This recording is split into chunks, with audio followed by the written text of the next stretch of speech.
Hello everyone, welcome to our channel DRX Deepak pharma. दोस्तों, आज की वीडियो काफ़ी इंपॉर्टेंट होने वाली। इस वीडियो में हम बात करेंगे अल्जाइमर डिजीज़, जो B pharmacy second semester subject pathophysiology का मोस्ट इंपॉर्टेंट टॉपिक है, जो एग्जाम पॉइंट ऑफ व्यू से बहुत ही इंपॉर्टेंट टॉपिक है और ये 5 मार्क्स के लिए बहुत ही इंपॉर्टेंट टॉपिक है दोस्तों। तो अपने एग्जाम में जाने से पहले इस अल्जाइमर डिजीज़ को ज़रूर से ज़रूर पढ़ के जाएँ। तो चलिए दोस्तों, बिना लेट किए वीडियो स्टार्ट करता हूँ। तो आप देख सकते हो ये इंपॉर्टेंट क्वेश्चन है आपकी एग्जाम पॉइंट ऑफ व्यू से। और अल्जाइमर डिजीज से एक तरह का डिसऑर्डर ऑफ नर्वस सिस्टम है। और इसका मतलब क्या है दोस्तों, अल्जाइमर डिजीज क्या है? एक तरह की भूलने की बीमारी।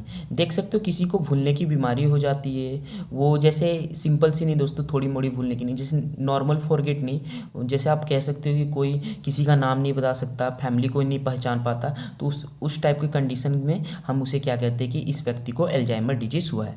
तो इसके बारे में भी हम बहुत ही अच्छे से डिस्कस करेंगे, इसके डिफिनेशन, इटोलॉजी, कॉजेस और इसके पैथोजेनेसिस के बारे में दोस्तों, और इसकी साइन एंड सिम्टम्स और इसके डायग्नोस्टिक इवोल्यूशन के बारे में। तो सभी के बारे में अच्छे से बात करने वाले हैं, तो वीडियो में आप बने रहें। तो सबसे पहले हम देखते हैं, it is a common form of dementia, a neurological disorder characterized by loss of mental ability which is serve enough interfere with normal activities of daily living lasting at least 6 month.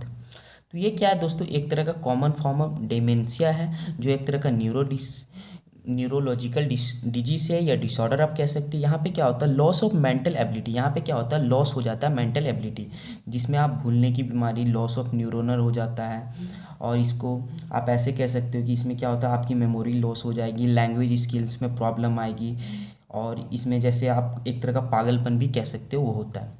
A progressive disease that destroy memory and other mental function being with silently memory loss।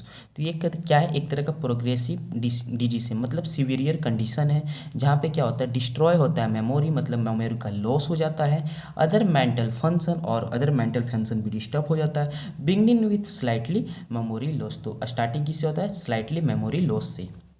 अब इसकी कुछ aetiology के बारे में बात करेंगे दोस्तों। तो सबसे पहले इटोलॉजी में क्या होता है, ये 5 ईयर अप्रोक्सीमेटली इसकी भूलने की बीमारी रहती है जैसे। और ये जो डिजीज है अभी मतलब इस पर रिसर्च चल ही रहा है, अभी प्रॉपर इसकी इलाज नहीं निकली है कि क्या है, क्या कंडीशन है।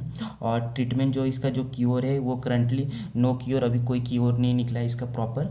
और इसकी जैसे हम इटोलॉजी या कॉजेस की बात करें तो एज पे इम्पैक्ट पड़ता है, genetic inheritance, environmental factor, life और हेल्थ पे ये सब के पड़ता है। तो इटोलॉजी देखते हैं, एक तरह का क्या है, Alzheimer disease caused by brain cell death. इसको कॉज्ड क्या कहते हैं, ब्रेन सेल डेथ के कारण भी होता है। और ये डिजीज न्यूरो डिजेनरेटिव डिजीज। ये क्या है, न्यूरो डिजेनरेटिव डिजीज है, मतलब न्यूरॉन का यहाँ डिजेनरेशन, मतलब न्यूरॉन टूटने लगता है।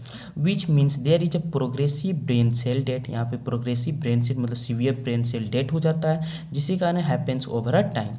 रिएक्टिव ऑक्सीजन स्पेसीज, जिसको हम ROS भी कहते हैं, यहाँ पे क्या होता है, कॉज करता है प्रोग्रेसिव ब्रेन सेल डेथ। और smoking and bad lifestyle. Unable risk factor developing this disease include, और कौन कौन से रिस्क फैक्टर है जो डेवलप कर रही है, जैसे एजिंग मतलब भूलने की बीमारी, अब family history of Alzheimer disease, जैसे मतलब जेनेटिक प्रॉब्लम, जिसे मैंने अभी बताया जेनेटिक इनहेरिटेंस, जैसे उसकी फैमिली से ही भूलने की आदत आ रही है, जिससे उसके जीन में ही, तो उसके कारण भी हो सकती है।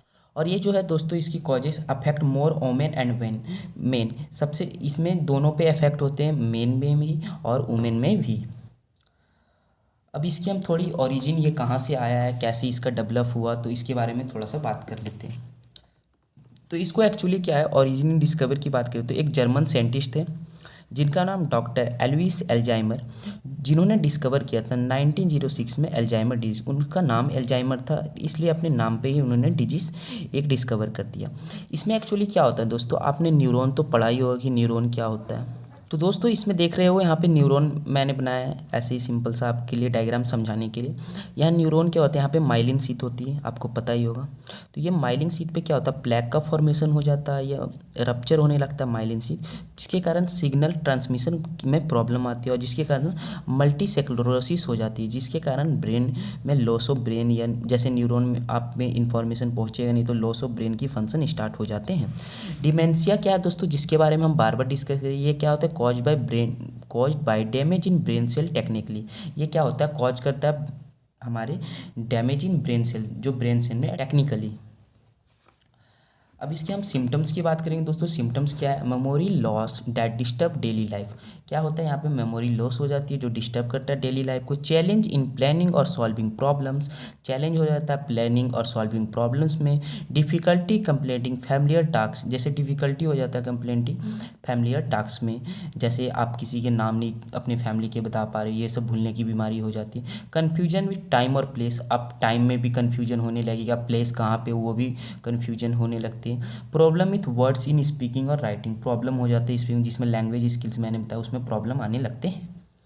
इसके ट्रीटमेंट और मेडिकेशन की बात करें तो दोस्तों यहाँ पर ये देख सकते हो डोनापेंजिल, रिवा एस्टिगमिन और हेलाटामिन, ये सारे ट्रीटमेंट के मेडिकेशन है। और मॉडिफाई फैक्टर में help to prevent Alzheimer disease include getting regular exercise, इसमें खोजता है दोस्तों, मेंटेनिंग अ हेल्थियर सीवियस, going a varied and healthy diet, healthy diet इसमें खोजता है दोस्तों। तो ये सब ट्रीटमेंट है जिसको आपको ध्यान में रखना है और रेगुलर एक्सरसाइज वगैरह मेडिटेशन वगैरह कराना चाहिए, जिसकी दोस्तों आप लोगों को पैथोजेनेसिस जो मैं समझाने वाला हूँ आप लोगों को समझना है। सबसे पहले क्या होता है ना, डेमेंशिया मैंने बता दिया, एक तरह का ब्रेन से डेमेंशिया क्या है? एल्जाइमर जिसे होता है ना जो पर्सन को, उसमें दिखता है डेमेंशिया, और एक तरह का ये क्या है? ब्रेन सेल डैमेज होता है। अब इसमें क्या है? ये कॉज ऑफ एल्जाइमर जिसमें से प्लेक्स और टेंगल्स का फॉर्मेशन होता है जो एक मेजर रीजन्स है। अब इसकी प्रोटीन्स यहाँ पे क्या होता है? प्रोटीन एबनॉर्मल हो जाता है जिसके कारण एग्रीगेट हो जाता है, न्यूरोनल लॉस और टॉक्सिसिटी शो होता है। अब एल्जाइमर डिजीज़ क्या? डेमेंशिया मैंने बताया, मेमोरी लॉस होता है। इसमें क्या होता है? इम्पेयर इंटेलेक्चुअल, मतलब सोचना समझने की शक्ति कम हो जाती है। इम्पेयर्ड मेमोरी, मेमोरी लॉस हो जाती है। और मूड और बिहेवियर अल्ट्रेशन हो जाता है, मतलब चेंज हो जाता है। अब पैथोजेनेसिस की मैं और अच्छे से समझाने की कोशिश करती हूँ। एक्युमुलेशन ऑफ टू प्रोटीन होता है जिसमें अल्फा एंड बीटा एमोलॉइड होता है और टॉप प्रोटीन होता है, ये जो मेजर कॉजेस होते हैं, जिसमें मैंने प्लेक्स और टेंगल्स आपको बताया दोस्तों। और एएपीपी क्या है?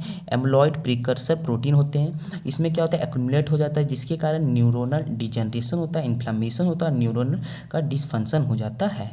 पैथोफिजियोलॉजी में भी मैंने वही बताया दोस्तों, एमोलॉइड बीटा एक्युमुलेशन हो जाता है, टाउ एंगल का फॉर्मेशन होता है जिसके कारण इन्फ्लामेशन हो जाती है ब्रेन में, loss of cholinergic nerve cell हो जाते हैं एंड एसिटाइल कॉर्निन हो जाते हैं, ग्रेनुअल वैस्कुलर डिजनरेशन होता है। देख सकते हैं ड्यू टू इटोलॉजिकल फैक्टर, मतलब जो इटोलॉजिकल फैक्टर होता है उसके कारण क्या होता है? चेंजेस ऑकर होते हैं प्रोटीन और नर्व सेल में ऑफ सेरेब्रल कॉर्टेक्स के, और वहाँ पे एक्युमुलेशन हो जाते हैं न्यूरोफिब्रिलर टैंगल्स एंड प्लेक का फॉर्मेशन हो जाता है, जिसके कारण यहाँ पे क्या होता है? जिसके कारण यहाँ पे क्या होता है? ग्रेन्यूल वस्कुलर डिजनरेशन होता है, loss of cholinergic nerve cell होता है जिसके कारण लॉस ऑफ मेमोरी हो जाता है, या मतलब हमारा मेमोरी का डिस्फंक्शन हो जाता है या न्यूरोनल डिस्फंक्शन हो जाता है, उसके कारण होता है। और सिम्टम्स के मेन कारण है वो क्या है? जैसे प्लेक्स टेंगल्स बिल्डअप हो जाते हैं, न्यूरोनल डैमेज एक्युमुलेट्स हो जाते हैं, memory loss, difficulty in words. Diagnostic evolution की बात करें दोस्तों, इसकी क्या है? एक तरह का हिस्ट्री टेकिंग लेते हैं, फिर ईजीजी को देखते हैं, सीबीसी टेस्ट करवाते हैं, एमआरआई कराते हैं, सीएसएफ एग्जामिनेशन के मार्क्स करवाते हैं, और केमिस्ट्री प्रोफाइल ब्लड के डायग्नोस्टिक इवोल्यूशन कराते हैं। इवोल्यूशन मतलब चेकिंग करते हैं, आइडेंटिफाई करते हैं कि इसे डिजीज़ है क्या है, वो सब चेक किया जाता है। तो दोस्तों आपको समझ में ही आ गया होगा इसमें क्या क्या बताना है। सबसे पहले डिफिनेशन, फिर इसके इटोलॉजी या आप बोल सकते हो कॉजेस के बारे में, और फिर इसमें आपको क्या बताना है? इसकी पैथोफिजियोलॉजी, और फिर इसमें आपको साइन एंड सिम्टम्स एंड इसकी ट्रीटमेंट, और इसमें डायग्नोस्टिक इवोल्यूशन बताना है। अगर आप इतना अपने पेपर में बता के आते हो तो आपको फुल मार्क्स मिलेंगे दोस्तों, और ये 5 मार्क्स के लिए काफ़ी इंपॉर्टेंट है। तो अपने एग्जामिनेशन में जाने से पहले इसे एक बार जरूर से जरूर करें। आई होप यह वीडियो आप लोगों के लिए हेल्पफुल होगी, तो please like share and subscribe, also share with friends. Thanks for watching my video.